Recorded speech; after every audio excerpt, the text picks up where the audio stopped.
to the Middle East, where the Israeli military has told all residents of Gaza City to evacuate south to the central Gaza Strip amid intensified operations in the north. Leaflets dropped by aircraft instruct everyone in Gaza City to leave what is described as a dangerous combat zone via designated safe routes marked as 2 roads that lead to shelters in Deir, al-Balah and al-Zawaida. There's more in this report. Said it is deeply concerned about the evacuation orders being given. It is the second time since the war began that Gaza City has been asked to evacuate. Over the past 2 weeks, Israeli forces have re-entered several districts where the military believes Hamas and Palestinian Islamic Jihad fighters have regrouped since the start of the year. Hamas has said Israel's renewed activity in the city is threatening to derail negotiations over a potential ceasefire and hostage release deal, which resumed on Wednesday in Qatar.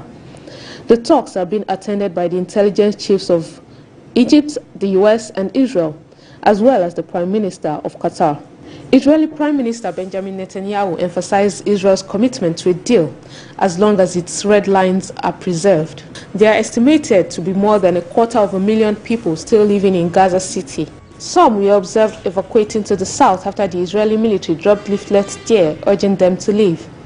Others, though, were not willing to leave. The Palestinian Red Crescent said it had received calls from some residents who were unable to leave their homes because of the intensity of the bombing. On Tuesday, the United Nations Humanitarian Office said it was appalled by the IDF orders for residents to evacuate to areas where Israeli military operations are ongoing and where civilians continue to be killed and injured. It also warned that the Deir al-Balah area was already seriously overcrowded with Palestinians displaced from other areas of Gaza, and that there was little infrastructure and limited access to humanitarian assistance. The Israeli military launched a campaign in Gaza to destroy the Hamas group in response to an unprecedented attack on southern Israel on 7th October. During which about 1,200 people were killed and about 251 others were taken hostage. More than 38,295 people have been killed in Gaza since then, according to the territory's health ministry.